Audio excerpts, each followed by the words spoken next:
Bien, ya estamos de regreso. Quiero leer, miren, de lo que he leído en estas horas, ¿no es cierto?, desde que se conoció la muerte de Pepe Mujica, hay una referencia en El País de España que me pareció notable. Dice, guerrillero, rehén, presidente, filósofo, la vida inmensa de Pepe Mujica.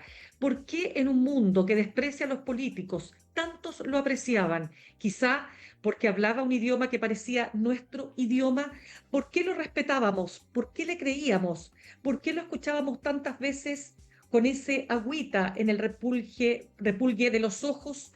¿Qué tenía este señor lleno de arrugas, de bigotito gris, los pelos y la barba mal cortados, la panza desbordada, las ojeras, la cara de yo no fui? Pero si les contara la boina que le debía más al peón de campo que a cualquier Guevara, bueno, parte de lo que ha intentado también la prensa internacional de graficar, de delinear sobre la personalidad y la historia, ¿no?, de este hombre que no dejó a nadie indiferente. Queremos conversarlo con el académico del Instituto de Estudios Internacionales de la Universidad de Chile, Federico Rojas. Federico, ¿cómo estás? Gracias por estar con nosotros esta mañana. Muchas gracias por la invitación, Birna. Feliz de estar acá. Vamos analizando las distintas etapas de la vida de José Pepe Mujica, ¿te parece? Porque naturalmente que hay que hablar sobre sus orígenes, ¿no es cierto? Y cómo él se vinculó a este movimiento guerrillero Tupamaros, y luego termina, ¿no es cierto?, siendo detenido y viviendo uno de los horrores más grandes, ¿no?, en una cárcel con las peores condiciones que puede sufrir un ser humano. ¿Cómo fue ese Pepe Mujica? Es un Pepe Mujica muy propio de esa época, ¿sí? De los 70. Él pasa en ese momento detenido más de una década y, y eso marca gran parte de su experiencia. Creo que tenemos tal vez un quiebre de personalidad al menos. No creo que de visiones políticas, pero sí de personalidad. Y, y configura en él esta suerte de mirada también existencial que creo que es la que interpela a la población más en general hoy. Eh, Él luego de la salida de la cárcel y con el regreso a la democracia en Uruguay, comienza una trayectoria política más tradicional, si se quiere. ¿Sí? Él empieza a ocupar cargos de elección popular en diferentes partes. Ocupa en el Congreso, luego es ministro y culmina de cierta manera su carrera política como presidente. ¿Sí?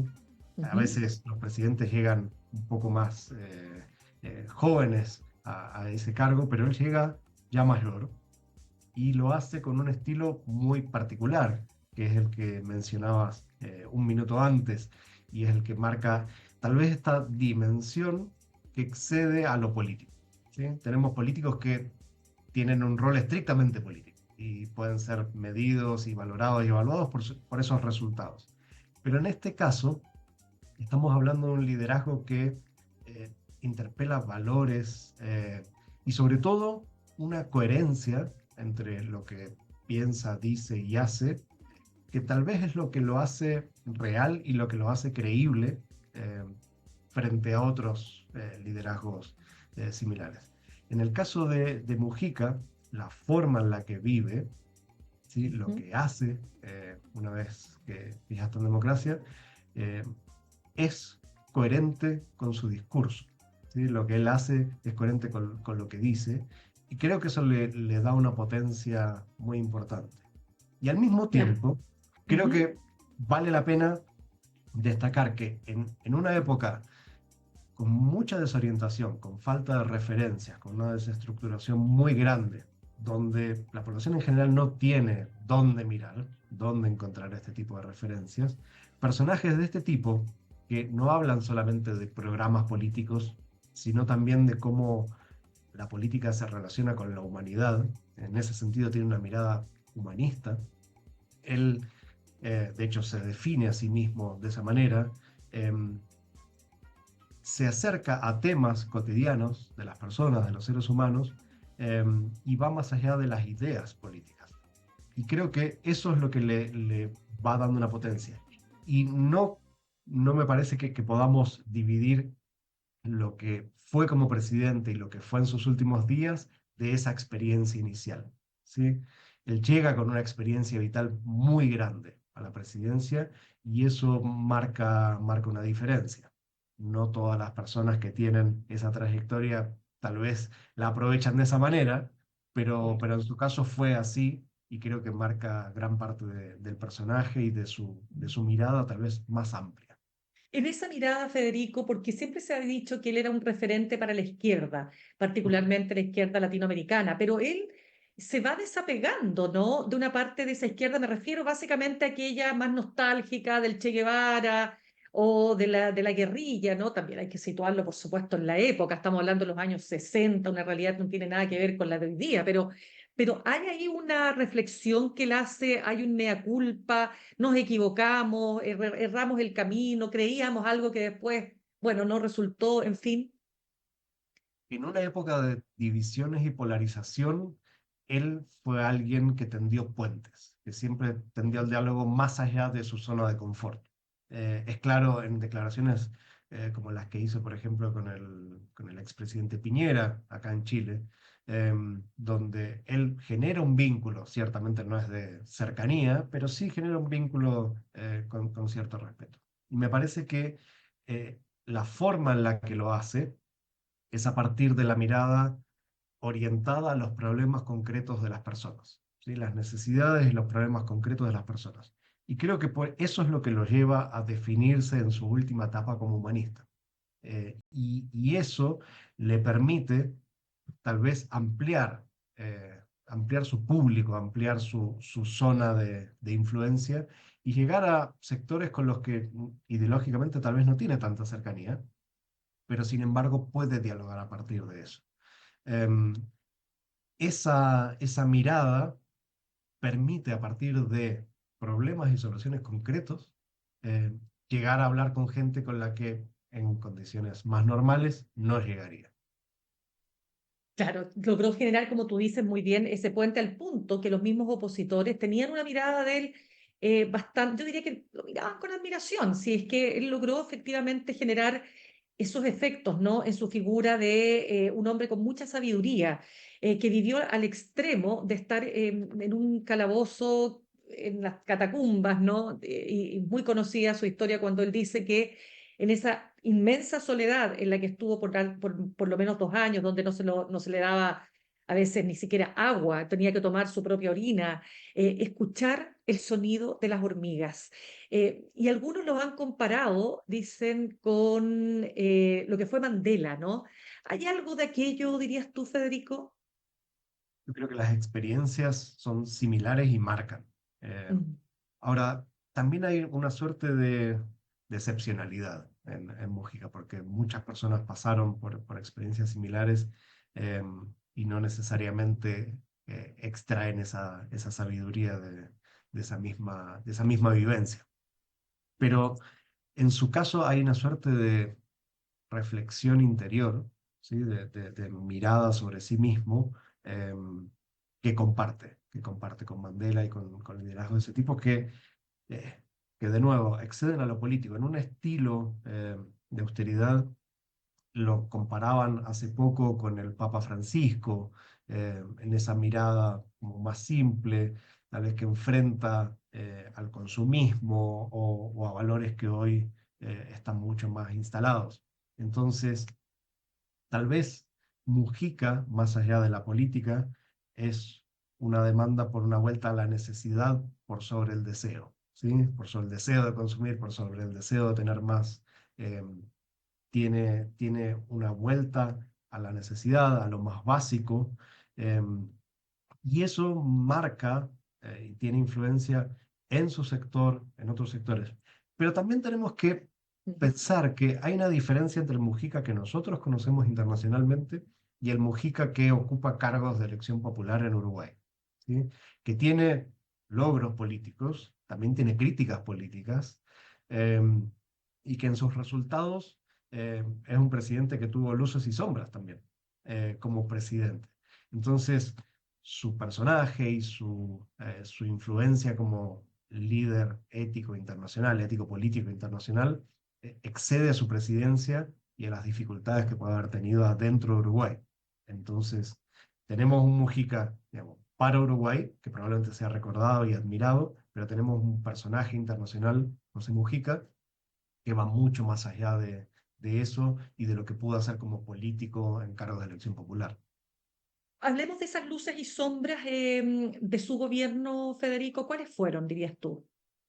Es parte de una serie de gobiernos del Frente Amplio en Uruguay, rodeado de Tabaré Vázquez en ese Ujú. momento, digamos, hoy con un intercambio continúa con Yamandu Orsi, pero tuvo tal vez tres grandes hitos más allá de estabilidad macroeconómica, reducción de la pobreza, crecimiento económico. Más allá de eso, que en ese momento que vivíamos tal vez los últimos años de un boom de los commodities, donde las exportaciones uruguayas se potenciaron mucho y luego comenzaron a declinar y eso favoreció buenos resultados económicos.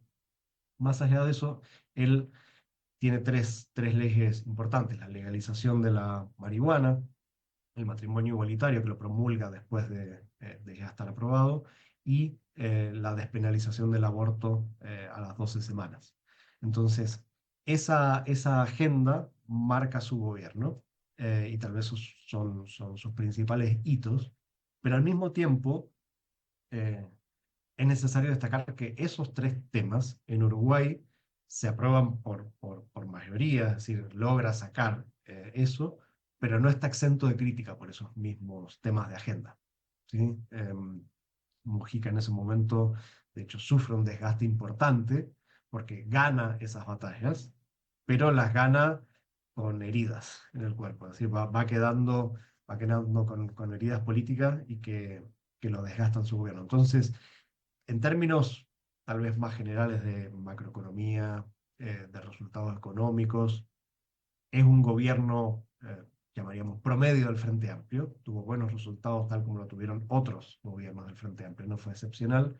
Tuvo esta agenda en términos que normalmente se llaman valóricos, aunque eran más de salud pública en ese aspecto, con resultados, pero levantando temas polémicos en su país. ¿Sí? Si bien Uruguay es uno de los países más laicos de la región, entonces eso favoreció este debate y la aprobación de estos gobiernos, no estaba exento de críticas en contra, entonces lo aprueba, pero se desgasta. Claro, ahora, desde el punto de vista político, él tuvo un tránsito, ¿no es cierto?, entre esa izquierda guerrillera, que, claro, a diferencia, por supuesto, lo que planteaba el Che, no estaban por irse a o sea, a la selva, Ujú. o a la jungla, no sé. Acá la realidad geográfica de Uruguay era muy distinta, fue una guerrilla de ciudad, en fin, por supuesto, eso queda muy atrás en su historia. ¿Fue él finalmente un socialdemócrata, dirías tú? En su gobierno sí, en su gobierno sí. Si lo tenemos que evaluar por sus acciones políticas durante la presidencia, por sus Ujú. acciones legislativas durante su presidencia, sí. Él aplica reformas, en algún caso logró ir un poco más lejos, en otros casos no tan lejos, eh, pero de hecho hay una de sus frases, no la recuerdo textual, pero dice, vamos despacito porque vamos lejos, eh, y creo que marca el estilo de construcción. Ahora, la cultura política de Uruguay es muy distinta a la de otros países latinoamericanos. Eh, Uruguay es un país donde los presidentes se pueden juntar y los expresidentes se juntan en un acto y pueden conversar, donde después de salir de la presidencia no siempre requieren seguridad. Eh, Mira, y un país más de mediano a pequeño, donde eh, hay una cultura de diálogo político instalada muy fuerte. Entonces, eh, creo que también es parte de su aprendizaje, ¿sí? De que requiere construir mayorías y en esa construcción de mayorías políticas eh, tiene que escuchar. Tiene que escuchar e interpretar a otros que no necesariamente piensan como él, y eso lo fue llevando hacia una mirada más reformista, si se quiere, que lo acerca a la socialdemocracia. Tiene cl- matices, ¿sí? ya. Uruguay tiene particularidades que no tiene Argentina, que no tiene Brasil, que no tiene Chile, pero dentro de esas particularidades sí, es un gobierno con algunas reformas que centra su agenda en algunos temas. Uno de sus grandes temas pendientes es la reforma educativa que él plantea y con la cual logra algunos avances, pero no llega tan lejos como quería, y él lo marcó después de su presidencia como uno de los temas que, que reconoce como pendientes. Y su relación con Argentina, porque claro, en estos días se recuerda, ¿no? Cuando él se escucha ese comentario que hace sobre Cristina Fernández y sobre Néstor Kirchner, ¿no? Que, ¿para qué lo vamos a repetir? Porque es un poquito ofensivo para ella, ¿no? Pero la pregunta es, ¿cómo fue la relación con el peronismo, pero sobre todo con el kirchnerismo? Muy difícil. Tuvo una relación tensa, una relación que ya venía tensa desde el gobierno de Tabaré Vázquez por el conflicto por las pasteras en el río Uruguay, que fue un conflicto que duró mucho tiempo y de hecho deriva en tribunales internacionales. Em, las culturas políticas, tanto argentina como uruguaya, son muy distintas Ujú, respecto de la forma de construcción. Si antes mencionaba que Uruguay tiene esta cultura de tender puentes, de esta construcción de mayorías, en particular con el peronismo en Argentina, chocaba esta forma. Si bien tenían un origen común, tenían respeto, ¿sí? Un respeto político por la trayectoria que habían tenido en ambos casos, ¿sí? Líderes argentinos y uruguayos, eh, no fue fácil. Creo que también sus rasgos de personalidad ayudaron a distender esa relación con Argentina que venía muy deteriorada del gobierno de Tabaré Vázquez, que era tal vez más puntudo, ¿sí? En la ujú. relación. Él, en su estilo campechano, lograba pelearse, pero invitarlos a comer un asado después. Eh, entonces, era bueno para mantener vínculos y para construir vínculos. Ahora, también hay que pensar que más allá del personaje de los últimos años de Pepe Mujica, no era una personalidad fácil tampoco, ¿sí? No era, si bien sus últimos años pareciera ser de viejito bonachón, Ya. eh, es más que eso, es mucho más que eso. Entonces, también era muy firme y muy duro en esas declaraciones respecto de tanto de Cristina como de Néstor Kirchner. Se ve esto, e incluso hace no tanto tiempo también tuvo declaraciones respecto de la expresidenta argentina que tampoco eran muy positivas. Entonces tuvieron una relación difícil que, para poner en perspectiva, es la que suele tener también Argentina y Uruguay. Son países con culturas, en el caso del Río de la Plata, similares y que también se pelean mucho, muy seguido. Pareciera ser que así es. Queremos darte las gracias, Federico Rojas, académico del Instituto de Estudios Internacionales de la Universidad de Chile, por ayudarnos a dar una semblanza, ¿no? De quién fue José Pepe Mujica. Que tengas un muy buen Muchísimas día. gracias por la invitación. Gracias a Buen ti. día. Gracias a ti. Saludamos a nuestros auspiciadores. Ahorrar cotidianamente se puede y de forma organizada, rápida y online con Ahorrando, la nueva funcionalidad de tu app Coopebutch, en donde puedes programar ahorros de manera fácil y entretenida, eligiendo tus propias reglas y metas. Haz que el ahorro sea parte de tu vida con Ahorrando de Coopebutch. Más información en coopebutch.cl. Me despido. Nos reencontramos mañana a las 8 en punto. Que tengan un muy buen día. Copeuch Inversiones, el sitio donde todos pueden invertir, presentó Al Pan Pan en el Mostrador Podcast. Cerramos por hoy Al Pan Pan con Mirna Schindler. De lunes a viernes de 8 a 9 de la mañana, entrevistas para partir el día. El Mostrador Podcast, el poder de la independencia.